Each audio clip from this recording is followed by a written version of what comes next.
আছে মিটিং আমি ৰাইজৰ দলৰ মিটিং কৰিবলৈ আহিছো ইয়াত মিটিং হৈছে এখন নাগৰিক সভা হোৱা নাই ৰাইজৰ দলৰ মিটিং হৈছে এখন পৰিৱেশ আপোনালোকে যোনে কৈছে এখন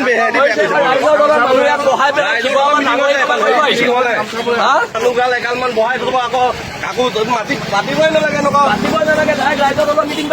পাতিব লাগিছে অখিল গগৈ সভাপতিত্ব দিব লাগিছিলে এখন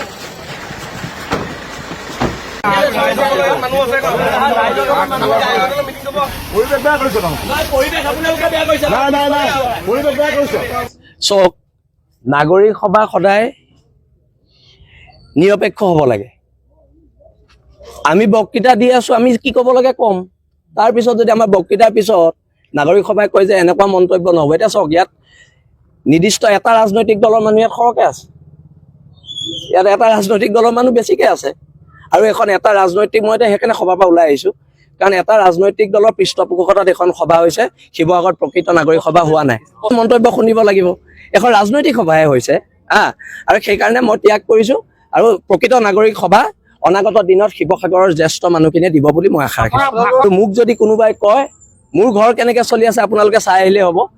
মোক যদি কয় মই হিমন্ত বিশ্ব শৰ্মাৰ পৰা পইচা লৈ কাৰোবাক ইলেকশ্যন জিকাব লৈছোঁ মই ইলেকশ্যন জিকাব নোৱাৰোঁ শিৱসাগৰৰ জনগণে জিকাব